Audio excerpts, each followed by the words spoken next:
Okay, well, that's our cue to start. So welcome back. This is week 3 or session 3 of our sustainable landscape design session. So thanks for coming back. And what we're doing is each session is kind of building on the previous one. So it looks like I think everybody was here for the last session. So today what we're going to talk about is the landscape design basics. And I'm not going to get into a whole lot of details, so you don't have to feel you're getting a yes. Ruth, I was just going to mention, can you let the Zoom attendees know that if they have any questions, use the chat? Oh, sure. And for you on those of you on Zoom, if you do have any questions, if you could put them in the chat, and then Abby will be able to relay those. And I've got, I think, kind of a lot of information. So unless you have really burning questions, it might be better to hold them till the end. But if you just can't help it, go for it. It's all right. You can ask in the middle. So anyway, we're going to talk about landscape design basics. So first of all, what is landscape design? Well, and it's kind of the most basic definition. It is problem solving through the use of horticultural science, so plants, artful composition, and spatial organization. And that helps you create an aesthetically pleasing and functional outdoor rooms or for different uses. So that sounds good, but how do we do it? So we're going to talk about this session is general considerations as you embark on your coming up with your design. What are the elements of design, the principles of the design, and then some practical applications. So for general considerations, we want to be looking at, and this is going to be kind of a repeat of what you heard in the first introductory section. A lot of this is going to, it does follow through. So we want to be looking at things that are efficient and sustainable, designs that are that. And so, as Abby said in that first session, creating your garden that reduces fire risk. And in this area, we definitely need that. And low maintenance, but it's really more maintenance, the level of maintenance that is appropriate for you. So there's not like, you're going to not find a definition of what low maintenance is in some book, but it really is something that will work for your time, your resources, and your interest level. And that conserves natural resources. It is environmentally sound. And what we're talking about with that is that you want to be looking at the right plant in the right place, which will lead into a session after this next week on plant selection. Integrated pest management, so you don't immediately rush out and throw on the chemicals if you've got a problem, but you look at how all the ways that you can manage it, including chemicals if they are needed, and using all of these tools in a way that's going to combine prevention, biological, cultural, chemical tools that's going to minimize health and environmental issues. And that's kind of the USDA, the U.S. Department of Agriculture definition of what the integrated pest management is. You want it to be something that you can maintain and is cost effective. So you're not putting a lot of money into something that you're not going to be able to maintain. And then we look at energy conservation. So what's really interesting is that the kind of tree you plant and where you plant it can help you reduce your energy costs all year long. So a little fun fact is that shade trees can reduce the surrounding air temperature as much as 9 degrees Fahrenheit and as much as 25 degrees right under the tree. So that it can help reduce solar gain on your house, and it can help cool your house in the summer, but the daylight is allowed to pass through because it drops the leaves in the wintertime. And then, of course, dense stands can help as windbreaks if that's something that you're looking for. And then xeriscaping. Now, I'm not going to get into a whole lot of detail on the xeriscaping because there is a that brochure that we mentioned in the first session, and it's on the resource list. But xeriscaping is essentially water efficient landscaping that's appropriate to the natural environment, and it provides an opportunity to create attractive and functional yards.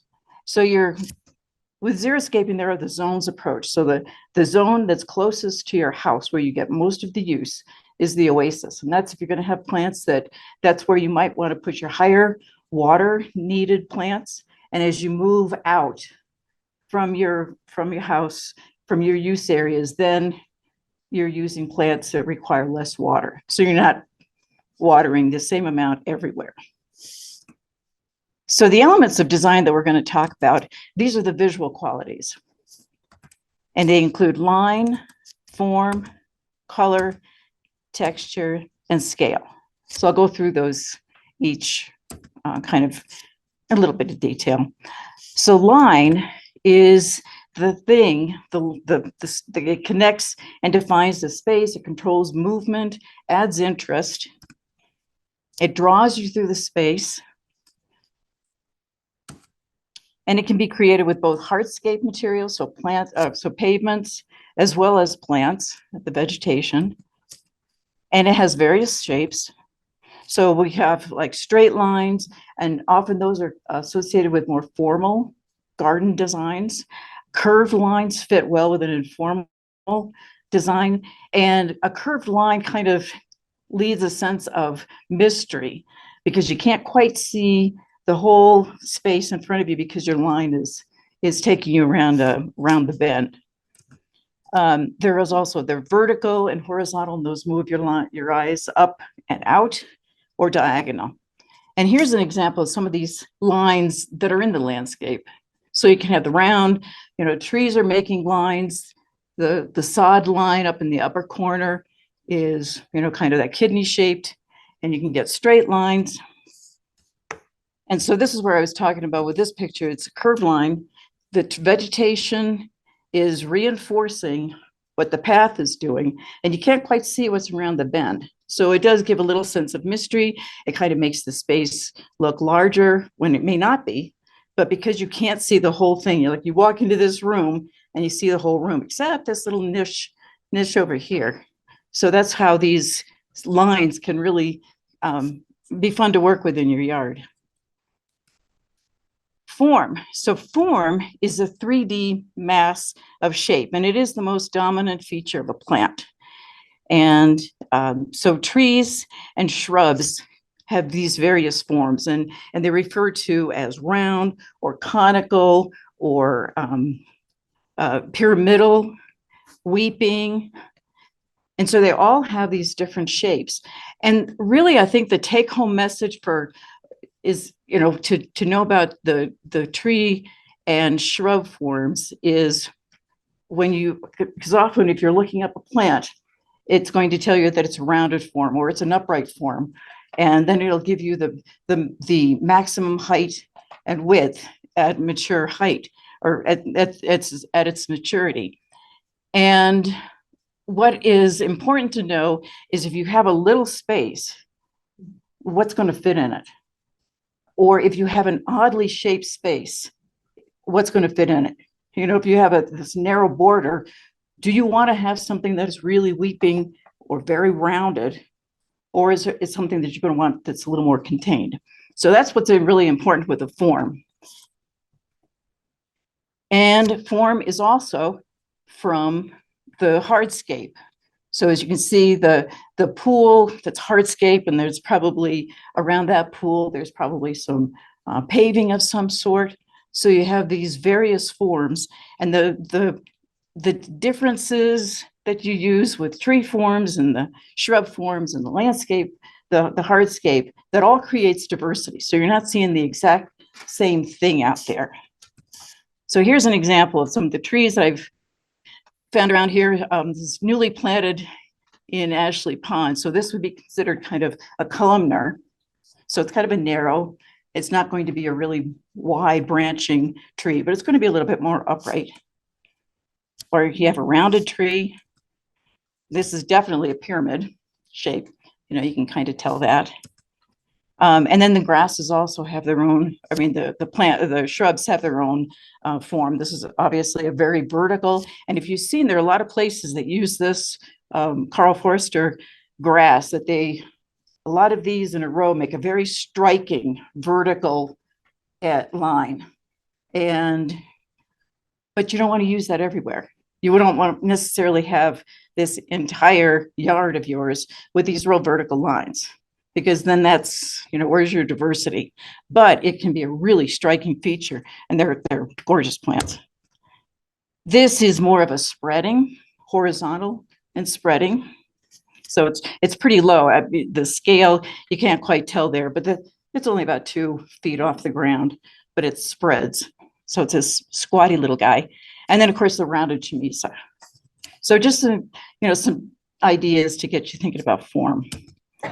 And then this is one that's more of the cascading, which is great for, you've got a wall of some sort, especially if it's like a concrete wall and you want to soften those edges. These plants that will just kind of spill over really are a nice feature. And another one that's cascading. So color. Use of the color wheel. I don't know, this may take you back to some of the classes in school of the color wheel. But the color theory that's based on the color wheel really does help make sure that what you're putting out there, you're going to have colors that work together really well.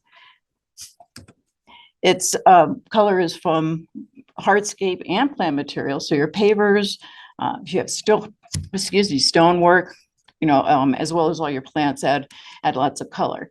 It adds, obviously, an incredible amount of interest and variety, and it really can capture your attention. And if anybody, there was a bee talk last week, and different colors attract different pollinators.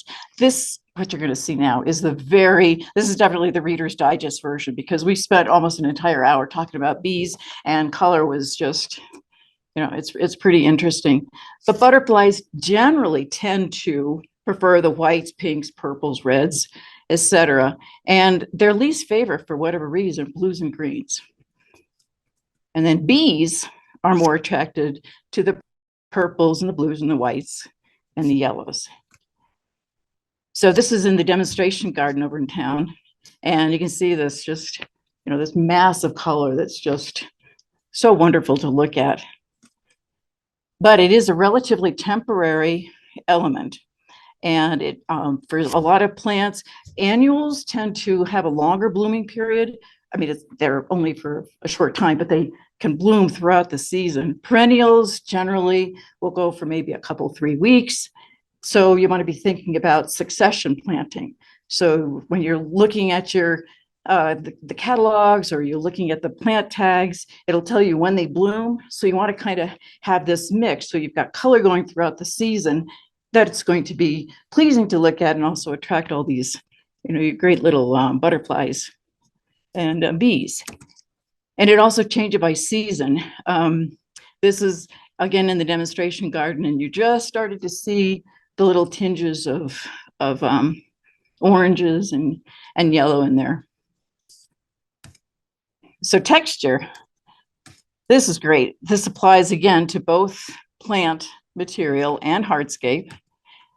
So you can see what, I don't know if you can really read that too well, but the tall, upright, that's fine texture. And then you've got in the bottom left, they're coarse, medium, so there are all sorts of textures.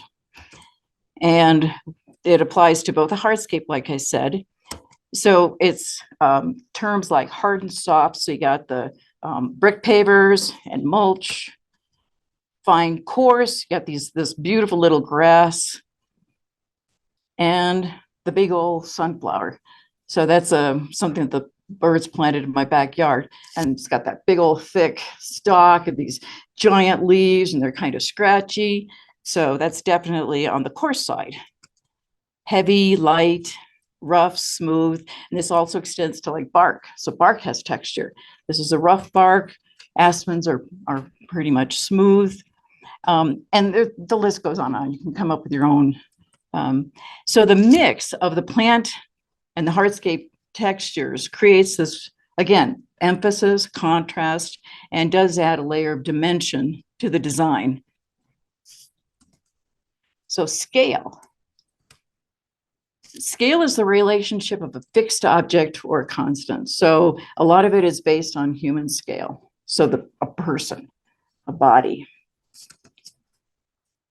It can, and if you really want it to be complementary and fitting the size of your house, your yard, and your existing landscape features. So you're not having those, something dominate your house or makes your house look like it's the giant, and everything else around it is real teeny. And I've got some examples. So if you start with the top, that's a large scale. So the house is the same, but depending on what you do around it, it can make the house look smaller or bigger. So it looks like in the large scale that this is like, mini house. The normal scale, everything kind of seems in proportion. And then the small scale looks like, it's like, it's just, the vegetation is almost too small for your house. And you want to be thinking about the mature size and shape of your trees or shrubs so that they don't overwhelm your house as time goes on. And so you don't start out with something like this. You got this lovely, probably a spruce in your front yard. And then, whoa, 20 years later, it's like, there's a house there somewhere. So you want to just keep those kinds of things in mind. And that's why, and then I know when we get to the plant selection session, you're going to be hearing that a lot about really pay attention to those, the mature size. Okay, so those are all the elements. Those are the things that you're going to work with when you get to your yard. So how do you put them together? So it's the fundamental concepts of composition, how you're combining these elements. And they include, let me step back, a little disclaimer here. I was just doing some Google research, and you can hear, I found things like the 3 key design elements, and I found another one, 5 key design elements, 7. So the number is not important. What I'm covering is pretty much the basic ones, and there might be, it depends on if you're a lumper or a splitter, you can come up with, I've got 4, but you can break up unity and harmony, and you can really get fine detail in between all of these various principles. If you want to do that, you're more than welcome to. So don't get too worried about how many elements or how many principles are there, because we're covering pretty much ones that are all encompassing. So we have unity, harmony, balance, proportion, variety. So we'll start out with unity and harmony. And this is where all the parts are going to work together so that it all fits in. It's not like this glaring something doesn't fit right. And I don't know if you've ever had this experience, but when you walk into a space and it's like, you feel comfortable, everything kind of like works, and you like being there, and you don't know why, but everything feels good. But there might be times that you've gone, it's like, you don't like something, the colors are off, or there's something that's jarring, you don't feel at rest or calm. That's what this unity and harmony get at. So everything is kind of connected. It organizes your view into orderly groups with emphasis. So orderly doesn't mean structured. It just means that you look at something and it's just not a real disorganized smorgasbord of stuff that you found, but it's, it's kind of has some pattern to it.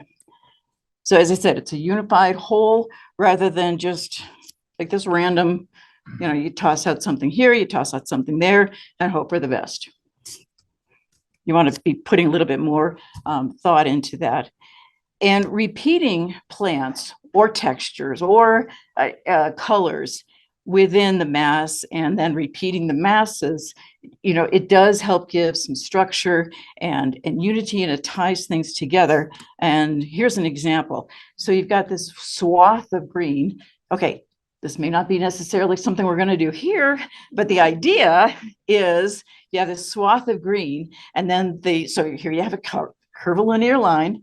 You don't know quite what's around that corner, and the colors draw you through, and you've got this repetition, but not a boring a combination, but you do have the same colors, but I mean, if anybody would disagree, but to me, this really kind of fits together and it's very, very soothing and very pleasing.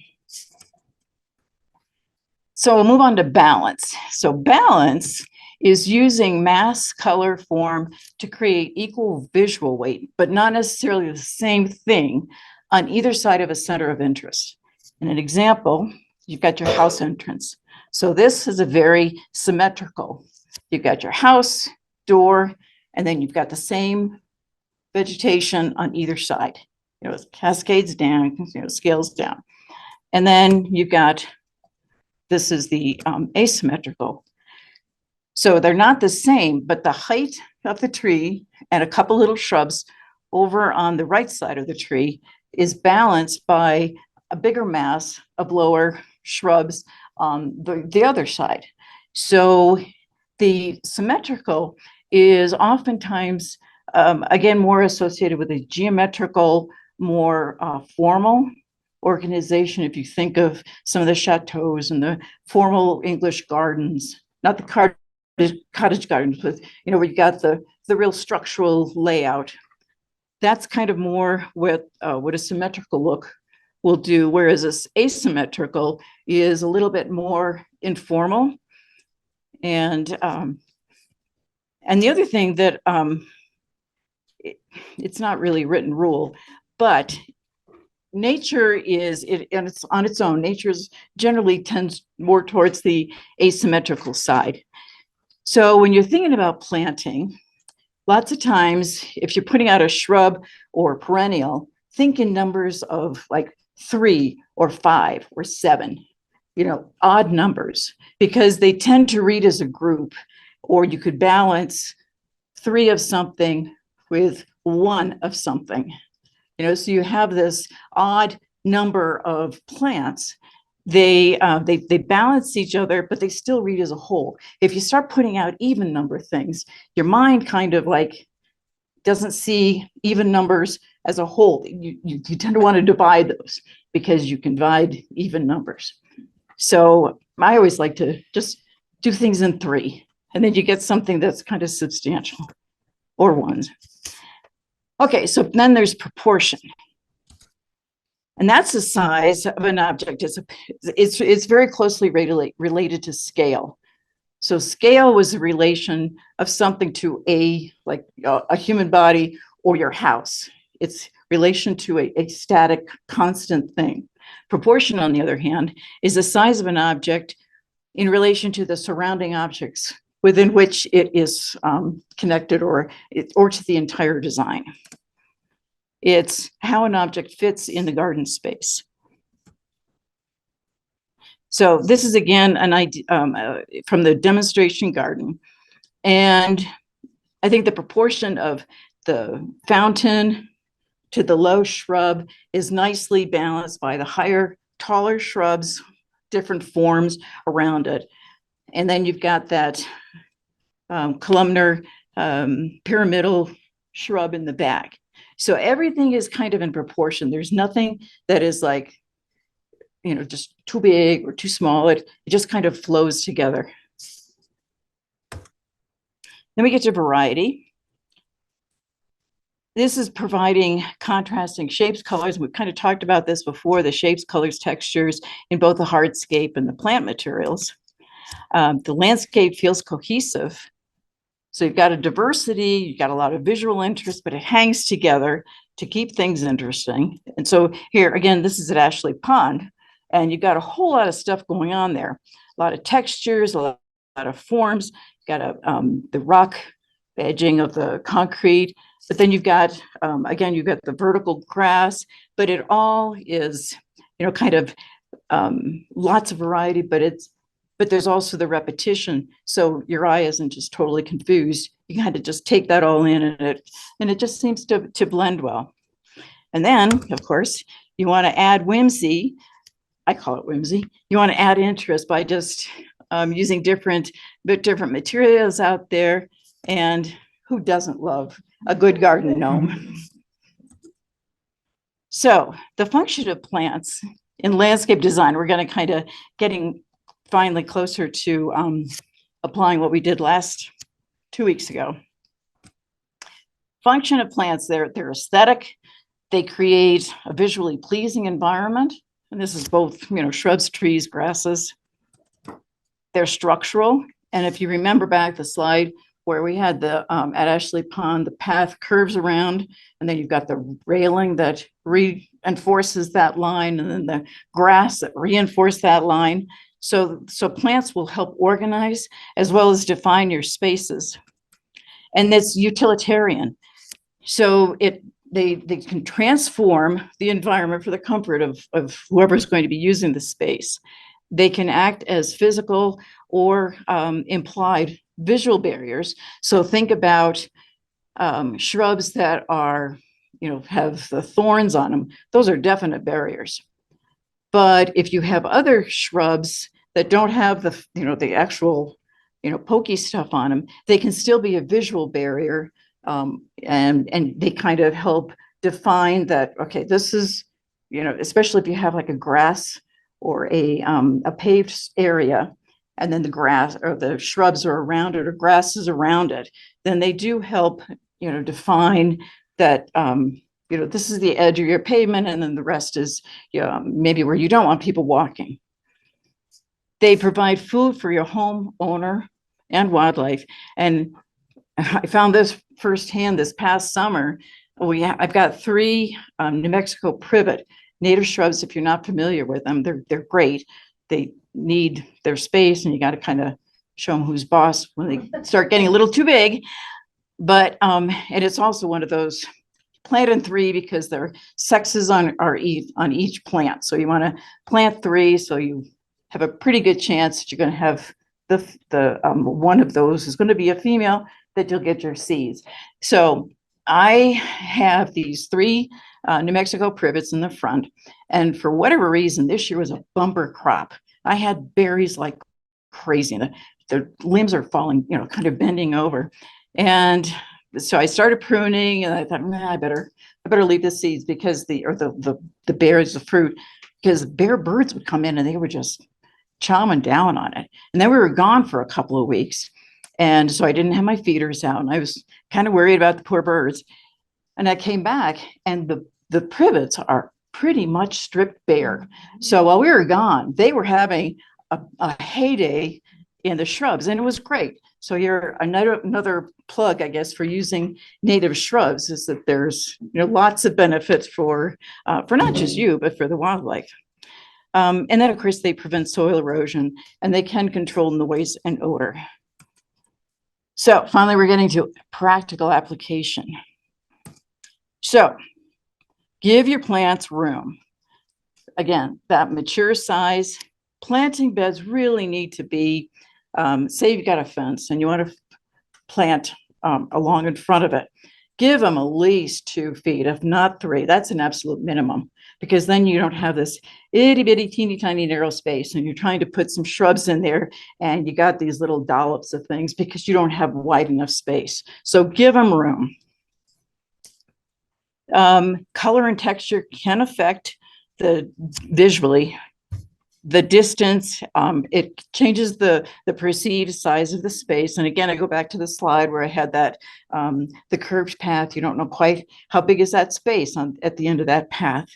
Warm colors and coarse textures, so reds, yellows, oranges, and that coarse texture of like the big sunflowers, they tend to make the space seem smaller because it's like right in your face.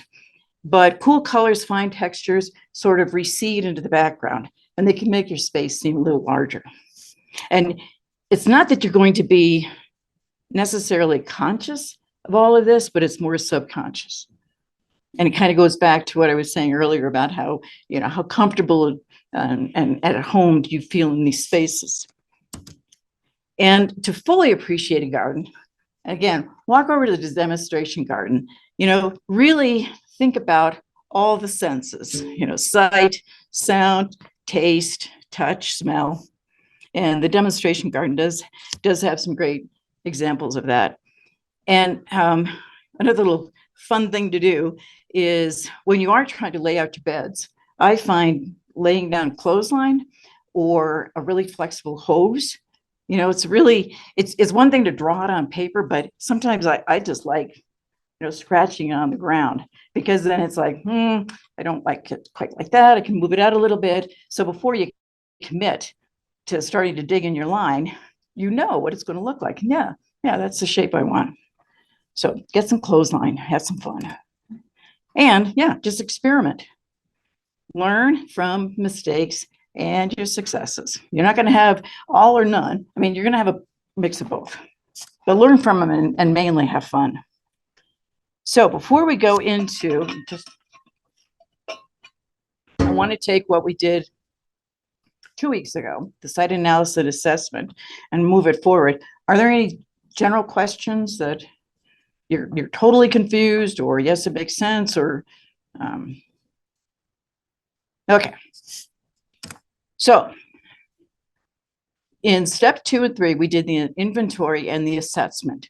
And I won't go through it in real detail, but if you remember, we had that shed that's over there that's in the way. We've got some bad soil issues. We've got some slope issues on the south side. We've got some hot spots, some cool spots right up in on the back of the house. Next to the patio, we've got that low area that, you know, get some drainage. So what are we going to do with that? And we've got some, an entry statement issue here. We've got these, you know, back to that picture of the house that was swamped, you know, eaten up by that big spruce tree. And that's what we got here going on. So this is what we came up with. And now what we're going to do is, if you remember, at the end of this, this discussion, we talked about, think about how you want to use your space. What do you want to do out there? So now we're going to answer some of those questions. So once you have your site inventory and site analysis done, the next logical step is to come up with your concept plan. And that's where you start to map out what you want to do out there.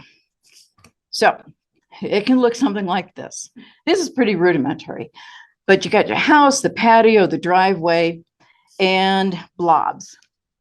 So in this property, what I decided is that, yeah, in my backyard, I want a grassy area. So that's that area with that now pops up as turf. So I've got this area of turf. And again, going back to the xeriscaping, it's close to my use areas, higher water, but that's where it's appropriate from a xeriscaping standpoint. So I want a grassy area. I want space for entertaining. I like to have people over. I want a hot tub. I got dining on out there. And so that is going to go right there. I'm going to maybe probably expand that patio because it's pretty tight. I want to put a hot tub out there. And then I've got the line that connects over. That's some sort of I'm thinking I'm going to need a pathway of some sort, because I want to get over to that area that's on the south. That's we'll tag in a minute. I've decided that shed's got to go. So I'm going to remove and replace it somewhere else, because I do want a shed. Who doesn't want sheds in there? I mean, you got to store stuff. And I want to retain that slope. So if the south side of the house, it's sloped down too much. So I'm going to do some sort of rock retaining wall. Maybe I'm going to have a seating area up there, and I'm going to have plants. And then I want a vegetable garden in that south side. So from my patio, I may want to have some sort of a path of something, because if I'm constantly walking across the grass from the house to the vegetable bed, I might have a path worn into the grass. I don't want to do that. I want it to look like I've had it planned. And that's the whole thing when you're thinking about whatever you do in your yard, really try to make it a conscious decision. There's no real right or wrong.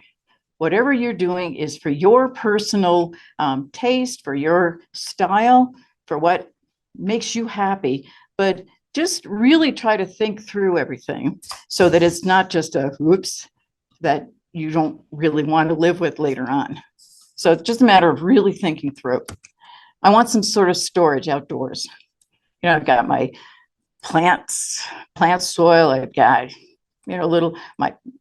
all sorts of stuff, but I need that somewhere. And this area on the north, for me, in this place, I've decided that I'm not going to use that for planting. That's going to be my storage. So that might be where I put a clothesline pole. I'm going to have probably gravel because I don't want to water everywhere. And if I'm going to put a clothesline pole out there, in my mind, gravel is a good surface underneath it. But what I'm going to do is have some sort of vegetative screen so that when I'm in my hot tub, I'm not just a direct view to that storage area.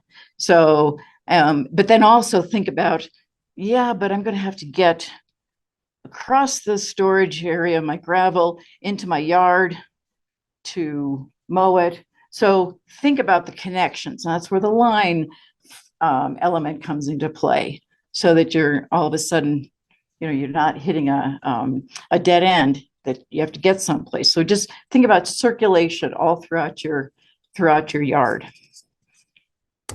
And then planting beds. And that's in this. I want to encourage pollinators.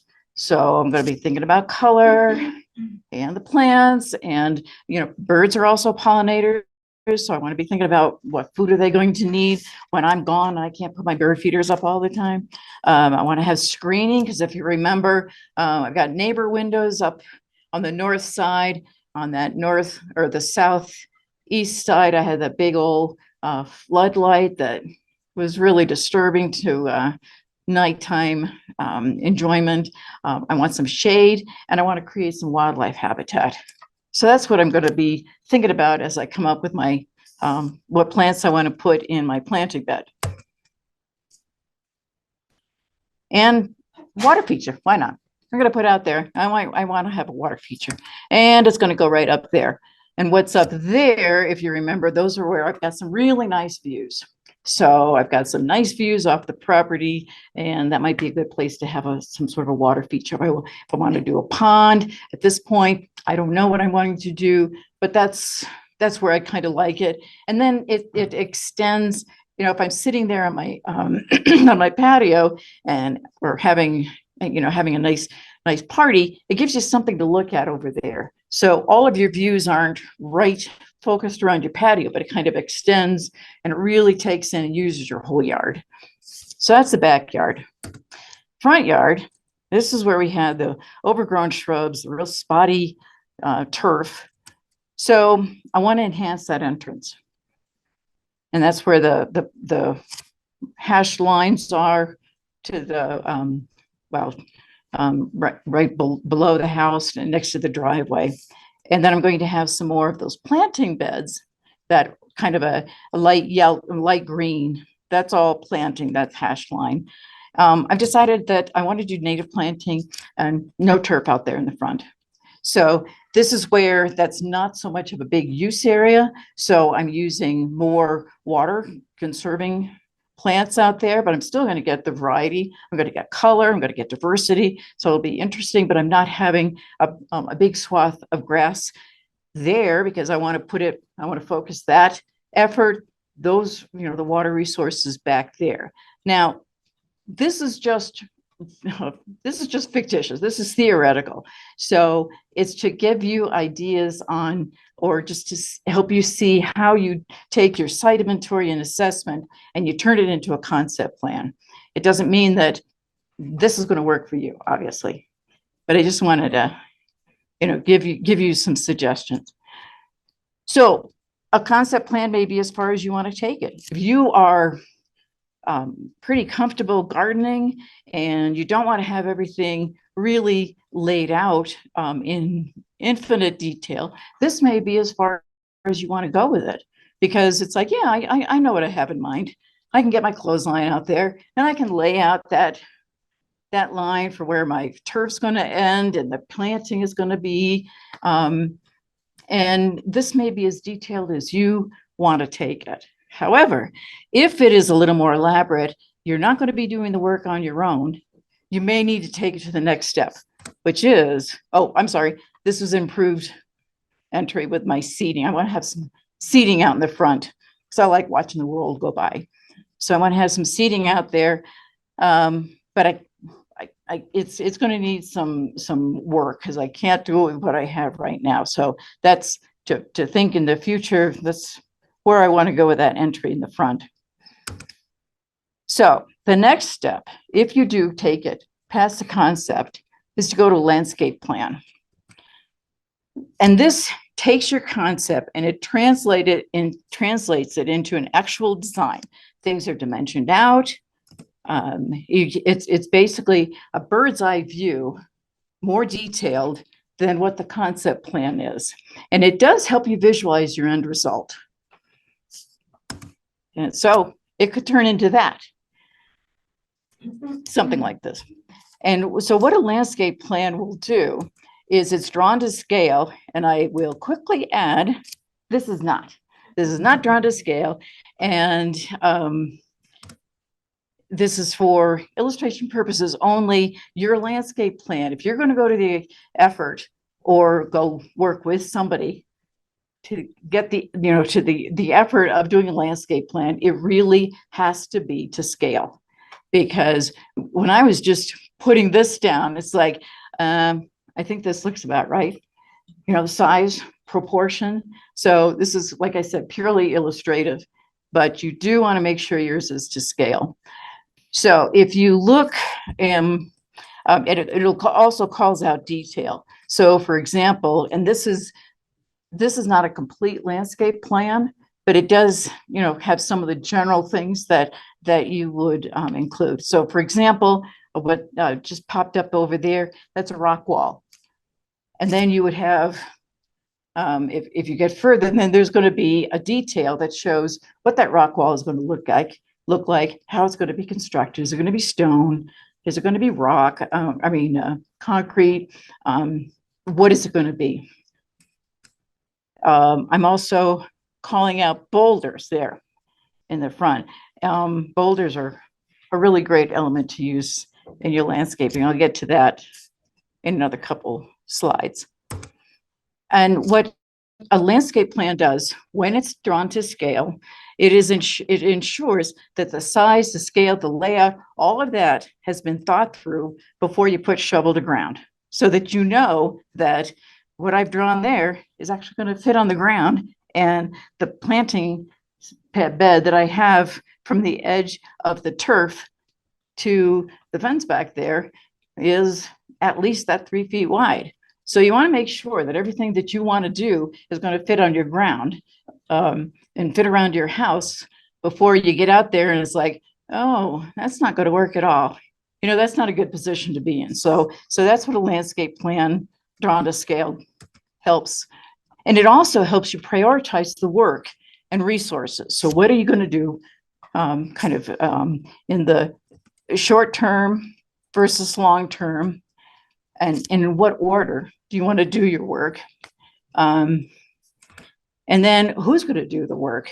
So in this case, that entryway, I don't know what I want to do right now, but I know I'm going to have to get a contractor or a designer in there to help me. So, what I would, the plan would say something like this: new entry by others. So that means that it's not going to be done when maybe the planting, when the turf goes in, but somebody else is going to be doing that at a later stage. And the patio, that work is going to be done by others. So it provides clarity for what you want to do. And it's really helpful if you don't want to do the work right away. And it is certainly invaluable if you've got this landscape plan that either you have drawn up or you worked with another professional to come up with. You can take that and go to contractors and you can get some bids and you can see where can you get the best price for the work that you want to have done. But it is something that you have it documented what you want, and so that everybody is bidding on the same thing and it's not vague, so that at some point, there might be some confusion or misunderstanding or misinterpretation, and you don't wind up getting what you want on the ground. So that's what these are really, really good for. So that admittedly was a pretty simple layout, but and if yours is a simple layout, that's fine. So what you then do is the design features that you use that can really make your property come alive. So we've got some, and these are just examples I thought I threw out so that you don't have to think about just the same old thing, but really do some research. Here's a great fence. You got some vegetation. You got a seating area. So that's also giving a really great screen, privacy. You've got some other fences designed. They can be elaborate. They can be pretty straightforward. Paths that I wanted from my patio to my vegetable garden can be flagstone, brick, another brick, and then visual interest. And I want to just talk a little bit about boulders that I mentioned earlier. They're great. They really are wonderful. They take up space, so you don't have to have every single inch of your planting bed planted up. And surprise, they don't take any water. They're not going to grow. They're stuck where they are. But you can see how they really are this great feature, and they help anchor your design to the ground. So go for boulders. I love them.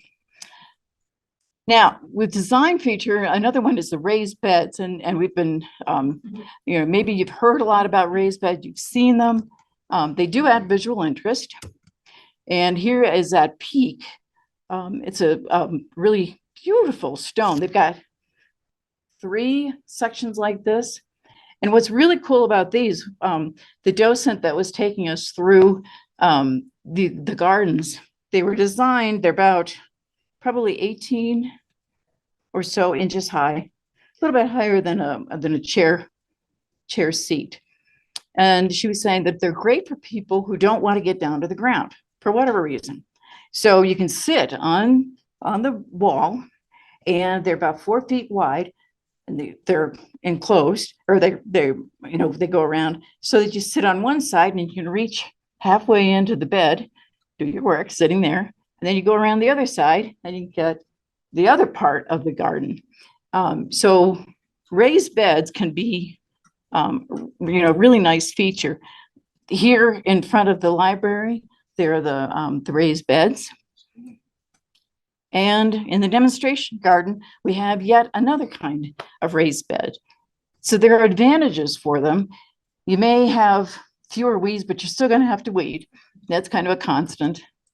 You may have better water retention in sandy soils and better drainage in clay soils. And we'll hear about soils next week, because you're bringing in, you're mending soil. So if your native soil is either sandy that water just drains right through, or clay that holds it, you're amending the soil, you're bringing in new, better soil. And so you've got whatever depth of your bed that's in this, great soil. There's less soil erosion because it's contained. It's not going to be sloughing off. You're not walking in those beds, so you don't get the compaction from feet. The soil can warm up faster and stays warmer longer, but you do have some added construction costs. So there are a lot of things to think about if raised beds are something you want to look at. And the quality of the soil under the bed doesn't change. So just because you're adding 2 feet of great stuff, that doesn't miraculously change what's underneath all that great stuff. So if the bed isn't tall enough, if it's too short and the soil underneath is really bad, like you're basically, on the caliche or the almost bedrock, it may impede the roots being able to get down as far enough as they need to. So it might be good for vegetables and smaller plants, but depending on how deep your bed is, for bigger plants, the roots may not be able to get down far enough. And again, not a big surprise is the garden layout isn't easily changed. You don't want to be ripping down these, big rock walls, or moving those planters. You aren't going to do that too many times. And then let's not forget oh, yes. Oh, okay, good. Thank you. I just got the high sign. So I want to leave some time for questions if there are any. And let's not forget about water. So even though we are in the desert Southwest, water is great for people and wildlife. And there are lots of benefits to it. You know, it really helps personalize your space. It provides a relaxing sanctuary for you and, again, wildlife. Soothes the soul, if you want to get really esoteric about it. It does add sound and motion, which can really be a delight. And it can be as simple or as elaborate as you want. So here's an example at peak, and there's a little pygmy nuthatch over on the far right of the bird bath that happened to be out there enjoying a little dip.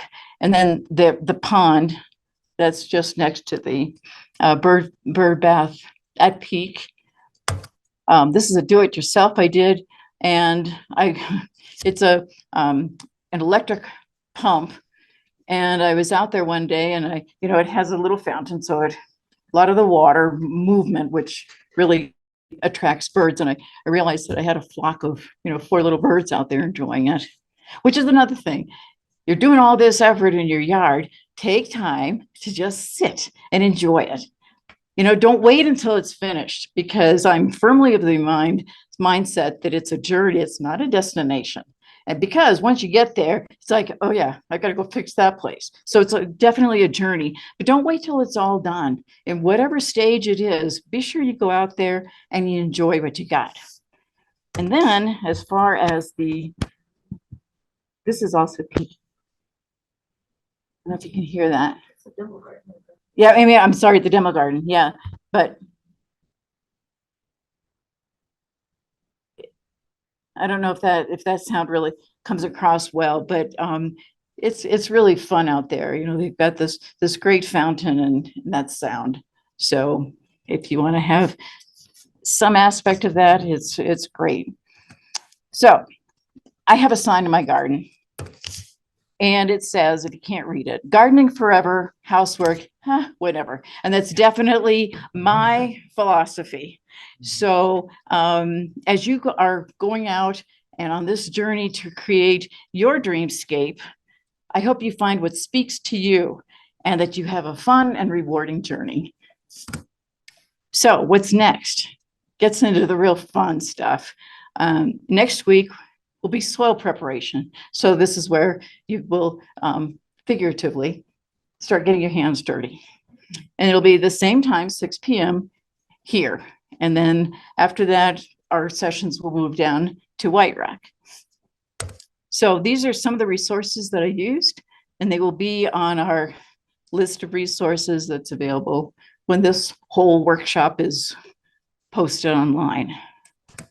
So thank you. And if there are any questions, we got some little bit of time. I just had a comment about the raised beds as well. That some of the gardens that I've worked in here have cottonwoods and aspen and other trees that are using up a lot of the water and also creating a big root mass. So it's very difficult to plant around the existing trees. So I've used cord and steel planters for plants that need better soil. Like some of the natives do fine in really poor soil, but to get them up above the really thirsty trees, that's another great use for raised beds and planters. Right.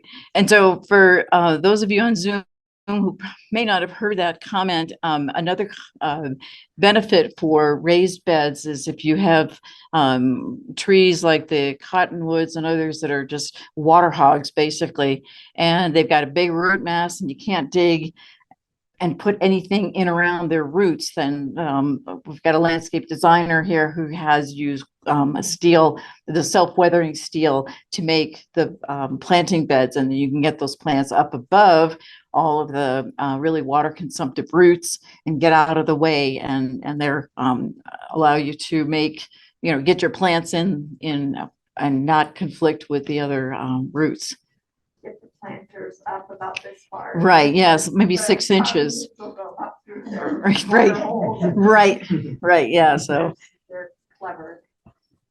Yes. I have a question about actually creating a landscaping plan. Mhm. Besides drawing it on paper, have you ever seen any good online tools that you would recommend? I imagine when you said make sure it's to scale, Mhm. that takes a lot. You gotta figure out like your tree, like what's its max width, you know, you're not just drawing a big circle versus a little Right. circle on the picture. Right.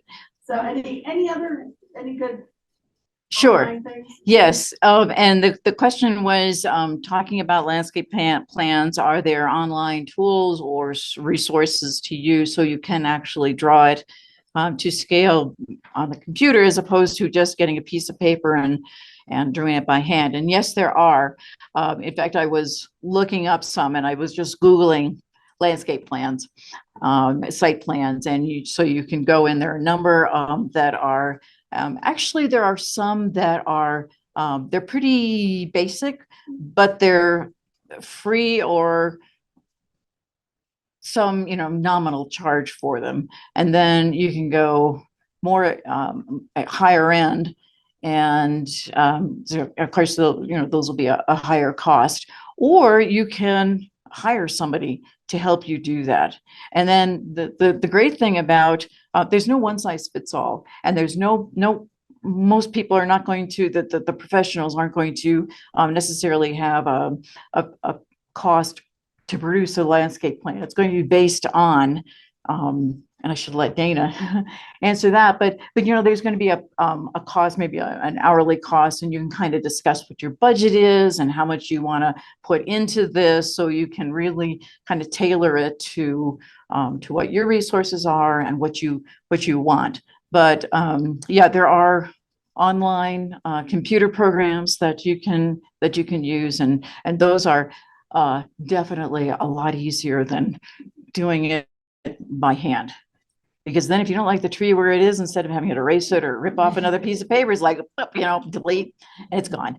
And better to do that now than when you're getting ready to put it in the ground, because it doesn't delete just as easily. So, Abby. Right. There is a Zoom question online. Uh-huh. I have my garden plan pretty much in place, but it needs replanting and repair in many places. How is that process different from starting from scratch? Oh, that's a really good question. And I guess it kind of, not knowing any of the specifics, but, so did Zoom hear, everybody else on Zoom hear the question? Okay. So it kind of depends on how much needs to be changed. And so I would still kind of go through the same steps. They may be a little, more abbreviated, but you still want to look at when that garden was first laid out, were all those, microclimates considered, and all of the things that we looked at first, or is it, so are there some major gaps that need to be filled in? Or is it just a matter of, restoring the edge? Do you like the line, the shape that it's taking? The plants that are in there, do you like those, or some need to come out? And so I guess, long story short, I would pretty much go through the same steps just to, what's changed from the time it first went in to where you are now. And then where do you want to move forward? And if that didn't answer the person's question, feel free to add on or ask for clarification. Anything else? Okay, I guess that's it then. Thank you very much. Oh, and we do have a sign-in sheet in the back.